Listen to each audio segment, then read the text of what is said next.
최근 한국 즉석 요리식품들이 미국에서 새로운 K푸드 붐을 이끌고 있다는 소식 알고 계신가요? 이번에는 한강라면이라고 불리는 무인 즉석 라면이 미국 LA 한복판에서 인기를 끌고 있다고 합니다. LA 한인타운에 들어선 즉석 라면 가게 매장을 오픈한 지 한 달도 채 되지 않았지만 입소문을 타고 사람들이 몰리고 있습니다. 라면뿐만 아니라 서울 노량진의 컵밥이 미국의 전역에서 인기를 끌고 있는 건 수년 동안 지속됐다고 하는데요. 특히 미국에서 인기인 컵밥은 미국 전역에서 연매출 600억에 달하는 만큼 인기와 성장세가 엄청나다고 합니다. 이런 컵밥의 맛이 궁금해 컵밥을 찾아 줄을 서 있는 한 여대생이 있는데요. 그녀는 직원의 태도에 황당한 듯 이해하지 못하는 표정으로 직원을 바라보고 있습니다. 그녀에게는 무슨 사연이 있었던 걸까요? 안녕하세요. 저는 미국 유타주 솔트레이크 시티에 살고 있는 제니퍼라고 합니다. 저희 유타주는 미국 서부 내륙에 위치한 주로 독특한 자연 경관과 풍부한 역사적, 문화적 배경을 가지고 있는 곳입니다. 대부분이 영국, 독일, 덴마크, 아일랜드 계통의 주민들이 가장 많아 히스패닉이 아닌 백인들이 주 인구의 85%를 차지하고 있습니다. 히스패닉은 대략 9% 비율로 살고 있는 곳이에요. 미국 유타주는 미국 내에서도 비교적 낮은 범죄율과 안전한 생활 환경으로 알려져 있는 곳입니다. 그래서 어릴 적부터 미국의 다른 도시의 아이들에 비해 안심하고 잘할 수 있었던 환경이었어요. 그리고 다정하고 가정적이었던 아버지는 늘 주말마다 공원에서 피크닉을 즐기게 해주셨고 동네 아이들과도 함께 시간을 보내는 일도 흔했어요. 그러던 어느 날 옆집에 헬렌 가족이 이사를 왔고 헬렌의 가족은 히스패닉이었어요. 우리 동네에는 백인이 대부분인 만큼 히스패닉을 만날 일이 별로 없어 다른 문화를 가졌을 거라 생각돼 굉장히 흥미롭고 친해지고 싶었어요. 그래서 제가 먼저 헬렌에게 많이 다가갔던 것 같아요. 히스패닉이라는 용어는 주로 스페인어를 사용하는 국가에서 유래한 사람들을 지칭하는 말이에요. 이 용어는 스페인과 라틴 아메리카 대부분의 나라들, 즉 멕시코, 중앙아메리카, 남아메리카, 그리고 카리브해 지역의 여러 나라에서 온 사람들을 포함합니다.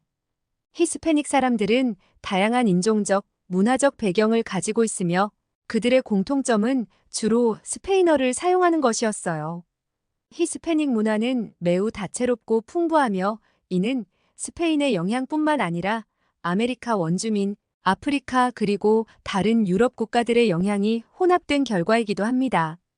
헬렌의 가족들은 멕시코에서 온 가족으로 집 앞마당에는 언제나 밝은 색의 꽃들이 만개해 있었고 매주 토요일 저녁마다 마당에서 열리는 바비큐 파티에서는 맛있는 냄새가 온 동네에 퍼졌어요. 저희 가족은 그 파티에 자주 초대받았고 따뜻한 환영을 받으며 다양한 히스패닉 음식을 맛볼 수 있었어요.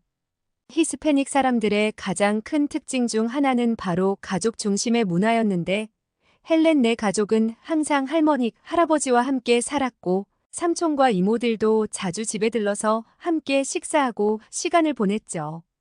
그들은 서로를 진심으로 아끼고 어떤 일이 있어도 가족이 가장 먼저였어요. 또 다른 특징은 히스패닉 사람들의 환대와 따뜻함이었어요. 제가 처음 헬렌의 집에 갔을 때 헬렌의 어머니는 저를 마치 오랜 친구처럼 맞아주었어요. 헬렌은 저에게 맛있는 타말레와 포솔레를 내어주며 즐겁게 대화를 나누기가 바빴고 헬렌의 가족은 모두 다 흥이 많고 춤과 음악을 좋아해 헬렌의 집에 갈 때마다 흥 있는 파티가 계속되었어요. 집에서는 언제나 활기찬 음악이 흘러나왔고 라틴 음악의 리듬에 맞춰 가족들이 춤을 추는 모습은 정말 즐거워 보였어요. 저 역시 몇 번이고 춤을 배워보려 했지만 그들의 자연스러운 몸짓을 따라가기에는 한참 멀었지만 그 과정이 정말 즐거웠고 헬렌과 함께하는 시간이 늘 기다려졌어요. 헬렌은 항상 음악을 사랑했지만 주로 듣는 음악은 마리아치나 살사와 같은 전통적인 히스패닉 음악이었어요. 그러던 어느 날 헬렌은 학교 친구로부터 새로운 음악을 소개받았다고 했고 그 친구는 최근 유행하고 있는 한국의 대중음악, 즉 K-팝에 푹 빠져 있는 친구라고 했어요. 저도 헬렌의 소개로 K-팝을 들은 날은 제 운명을 바꿔놓을 거라는 특별함을 느꼈어요. 방과 후 친구 집에 놀러 갔을 때 헬렌은 최신 K-팝 뮤직비디오를 틀어주었고 화면 속에서 춤추고 노래하는 그룹은 바로 BTS였어요. 저는 그들의 에너지와 퍼포먼스에 단번에 매료되었고 처음 보는 화려한 의상과 정교한 안무 그리고 중독성 강한 멜로디는 신선한 충격으로 다가왔어요. 그날 이후로 저는 K-팝의 매력에 빠져들었죠. 저는 방과 후마다 유튜브에서 K-팝 뮤직비디오를 찾아보고 가사 번역을 보며 한국어를 배우기 시작했어요. 헬렌과 저는 K-팝에 빠져 BTS뿐 아니라 다른 가수들의 노래도 찾아보며 따라하고 춤추는 걸 일상으로 지냈어요. 그러던 어느 날 헬렌과 저에게 미친 소식 하나가 들려왔어요. 그건 바로 BTS가 캘리포니아주 패서디나 로즈볼 스타디움에서 콘서트를 연다는 소식이었어요. 우리는 이 표를 구하기 위해 표가 게시되는 날 가족들의 모든 핸드폰과 PC를 총동원해 표 예매를 시도했어요. 미국에서는 암표가 합법인 걸 알고 계시나요? 그래서 되팔이 때문에 예매가 힘들고 티켓의 가격은 천정부지로 오르죠. 대학생인 우리는 너무 부담돼 광클릭으로 성공을 해야만 한다는 굳은 의지가 있었어요. 실제 무대 1, 2층의 가격은 200불대인데 이걸 가진 사람은 자기가 사서 실제 예매 사이트에서 되팔 수 있다 보니 금액은 계속 올라가더라고요. 200불의 티켓 가격이 100배나 넘는 23,000불을 훌쩍 넘어가요.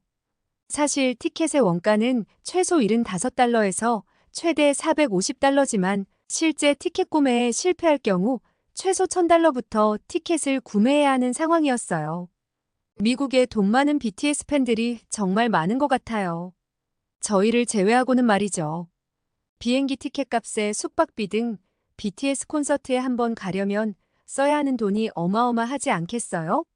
하지만 저희는 학생 신분에 웃돈 주고 살 수 있는 능력이 안 되고 돈이 많지 않으니 부모님께 지원을 받는다고 해도 부담되는 금액이었어요. 그래서 우리는 이 티켓을 거머쥐기 위해 가족의 핸드폰과 집에 있는 PC를 총 동원했고 오픈 시간에 PC가 다운돼 접속이 안 됐지만 극적으로 2장을 손에 넣을 수 있었어요. 좋은 자리는 아니었지만 우리는 티켓을 구매했다는 사실만으로도 뛸 듯이 기뻐 서로 부둥켜 안고 환호를 외쳤어요. 저는 캘리포니아에는 한 번도 가보지 못했지만 헬렌은 캘리포니아로 이사를 갈까 유타주로 이사를 올까 고민을 했던 터라 캘리포니아에도 부모님과 몇 번 가봤다고 했습니다. 저희는 티켓 구매에 성공 후 떠나기 며칠 전 콘서트장 근처에 있는 호텔 숙박을 예매하려고 구글로 검색을 했는데 믿기 힘든 표시를 보고 깜짝 놀라고 말았어요. 원래는 1박에 80달러 안팎이던 숙소의 가격이 350달러를 줘야 숙박을 할 수 있었기 때문이었죠. 이 숙소는 심지어 5성급 호텔도 아니고 최고 성수기에 해당하는 24일 크리스마스 이브에도 고작 15만 원 안팎을 받는 곳인 듯 싶었는데 BTS의 콘서트를 기준으로 4배 가까이 가격이 폭등한 것이었어요. 공연장 인근 다른 숙소들도 전부 마찬가지였고 아주 후진 방인 2성급에 불과한 숙소라도 최소 250달러는 있어야 묵을 수 있었고 괜찮은 숙소는 대부분 예약이 끝나 방조차 구하기 힘들었어요. 우리는 빠르게 예약하지 못한 머리를 탓하며 숙소를 예약하고 그 숙소비를 벌기 위해 며칠간 더 혹독한 아르바이트를 해야만 했어요. 하지만 티켓 예매에 성공했다는 사실만으로도 기뻐 그날을 향해 어렵지 않게 일을 할 수 있었어요. 드디어 헬렌과 저는 콘서트 전날 짐을 싸고 캘리포니아 비행기를 타러 향했어요.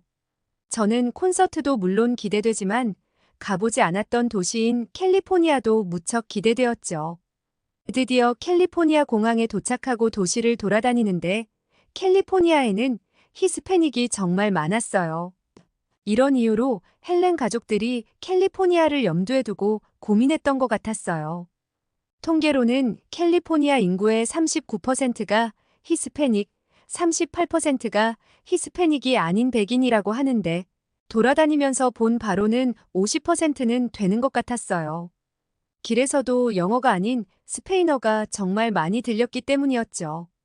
캘리포니아를 돌아다니던 중 제가 헬렌에게 이곳은 히스패닉이 정말 많은 것 같다고, 스페인어를 잘하면 이곳 사람들과 친해지기가 정말 좋을 것 같다고 말하였어요.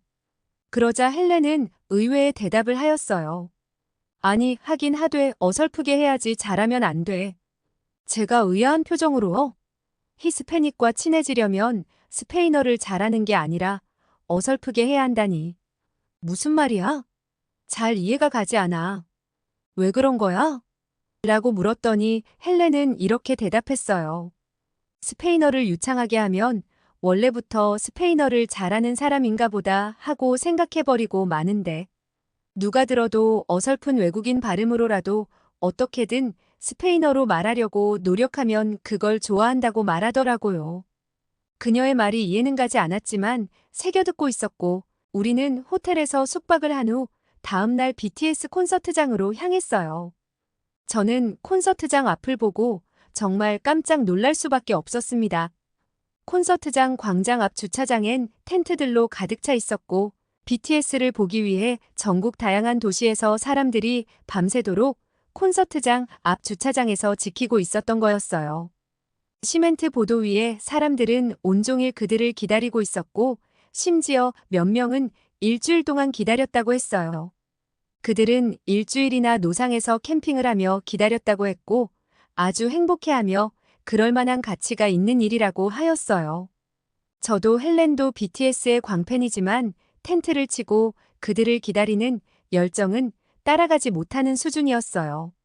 우리는 좌석을 예매했기 때문에 멀리 서지만 그들을 보면서 콘서트를 즐길 수 있었고, 그렇게 동경하던 그들의 노래와 춤을 볼 수 있어 정말 행복했어요. 비록 BTS를 보기 위해 많은 돈을 들이긴 했지만 평생 후회하지 않을 만한 가치 있는 경험이라 너무너무 행복했어요. 헬렌과 저는 공연이 끝나고도 그들에게서 받았던 현장 에너지와 노래들이 머릿속에 맴돌아 여운이 쉽사리 가시지 않았습니다.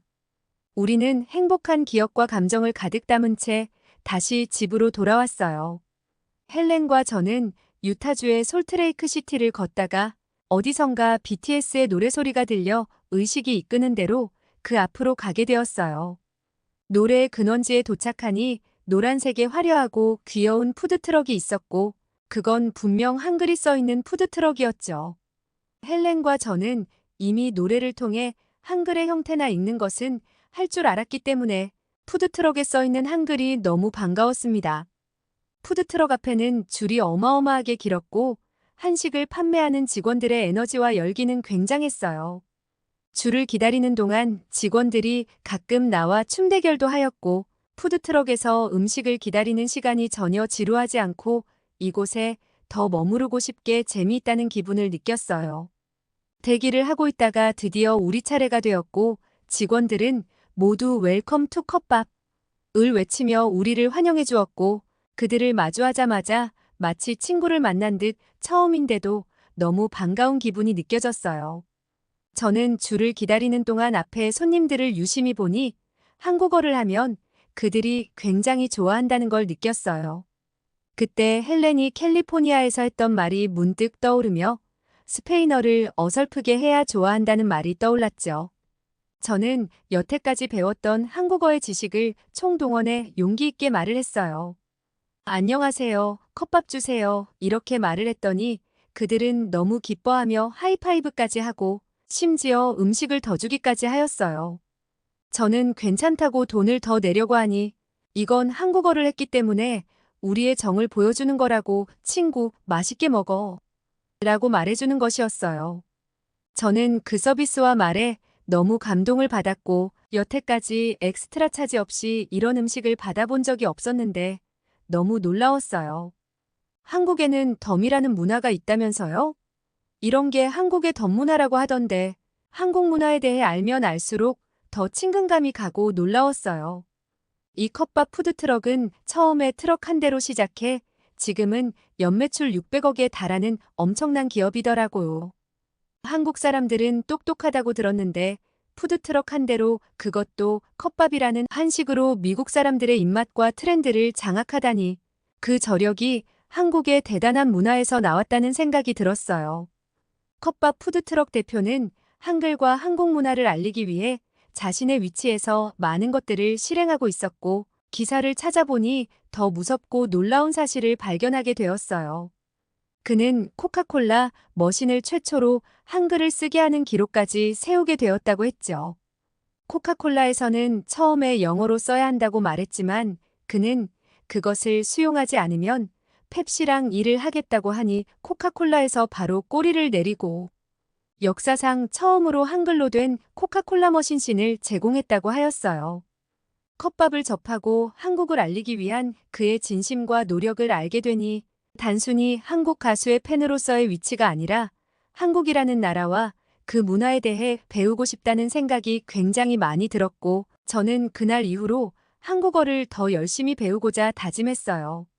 그런데 한글을 배우려고 하니 정작 교육 앱 같은 프로그램은 외국인들이 쉽게 배울 수 있는 체계적인 앱이 없다는 사실에 좌절을 느끼고 한인타운에서 수소문 끝에 한국에서 유학생 중 미국인을 대상으로 한글을 가르치는 아르바이트를 하는 선생님을 겨우 찾을 수 있었어요. 그녀의 이름은 소연이었고 우리는 줌 수업과 오프라인 수업을 병행하며 정말 열심히 공부를 했어요.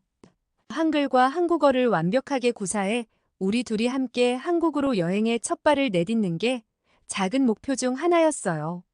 생각보다 한글을 익히고 읽을 줄 아는 것은 굉장히 빠르고 쉬웠지만 한국어를 하는 것은 또 다른 문제였어요. 저를 가르치고 있는 한국인 유학생도 하는 말이 한글은 소리음이라 익히기 쉽지만 이것을 사용할 때는 굉장히 다양한 의미가 있어 깊게 들어가면 외국 사람들에게는 어려울 수 있다고 하였죠. 한국어를 처음 접했을 때 가장 큰 난관 중 하나는 바로 문법이었어요. 영어와는 다른 순서 때문에 문장을 만드는 게 굉장히 어려웠죠. 게다가 높임말과 반말이 있어서 상황에 따라 적절한 표현을 사용해야 했어요. 그리고 발음도 정확하게 익히는 게 여간 힘든 일이 아니었죠.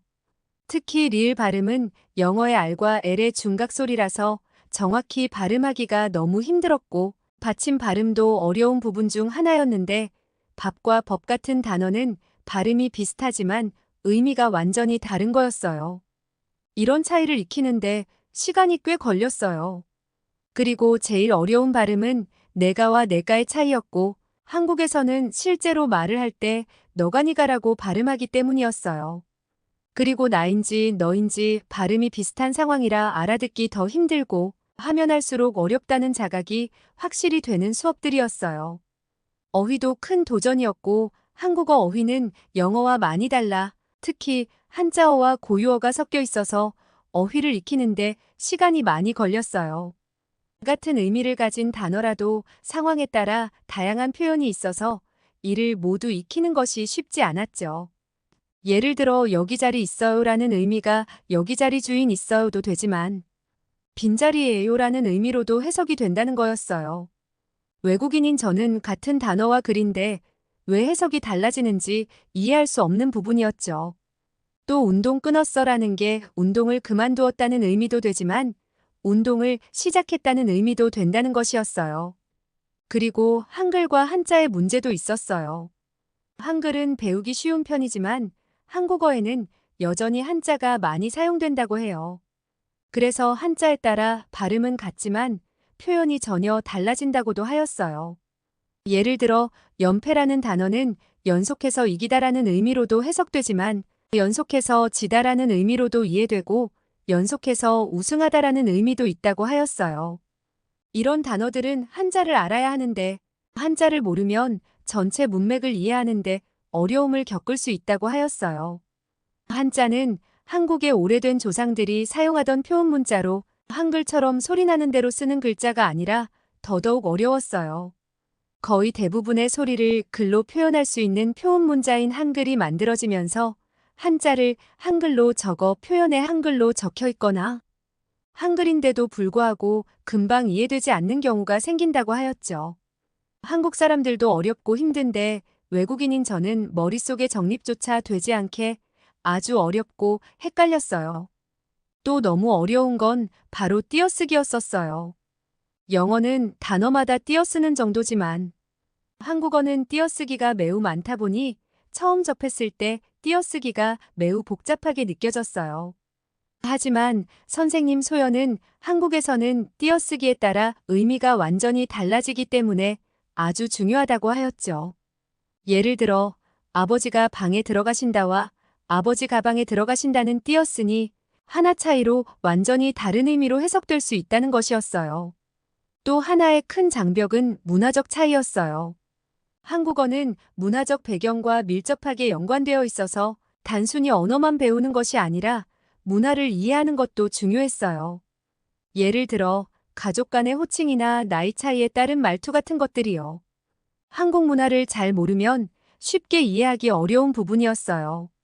그리고 한국어를 가르치는 유학생이 한국어와 영어 둘 다 잘하니 한국어를 가르치는 일은 완전하게 자신했다고 했어요. 하지만 영어로 한국어를 가르치는 일은 한국말을 할 줄 아는 아이에게 한글을 가르치는 일과는 완전히 차원이 다르다고 했습니다. 그녀는 한국에서는 영어를 배울 수 있는 교육용 어플과 프로그램이 정말 많은데 미국에서는 한국처럼 훌륭한 교육용 컨텐츠나 앱이 없다고 굉장히 아쉬워했어요. 그래도 우리는 그녀의 강의 실력에 감탄을 해 수업을 듣는 동안에는 재밌고 편하게 배우게 되었어요. 수업 중 간간히 해주는 한국 문화 이야기는 너무 즐겁고 재밌게 들려왔죠. 이러한 어려움에도 불구하고 한국어를 배우는 것은 정말 보람 있는 경험이었어요. 끊임없는 연습과 한국 문화에 대한 이해를 통해 점차 자신감을 얻을 수 있었답니다. 여러분도 혹시 한국어를 배우고 있다면 저처럼 포기하지 말고 계속 도전해 보세요. 분명히 큰 성취감을 느낄 수 있을 거예요. 한국에 보내는 사연에 한국어를 배우라고 쓰다니 제가 바보 같았습니다. 그렇게 우리는 어학당에서 약 1년간의 한국어 공부 과정을 거치며 한국을 향해 한 걸음씩 가까워지고 있었어요. 드디어 헬렌과 저는 올해 가을 한국행 비행기 티켓을 드디어 끊었고 여행을 하며 한국에서 잠깐 동안 머무를 수 있는 방법을 여러 가지로 모색 중입니다. 우리 둘 다 너무 기다렸던 순간들이니 말이에요.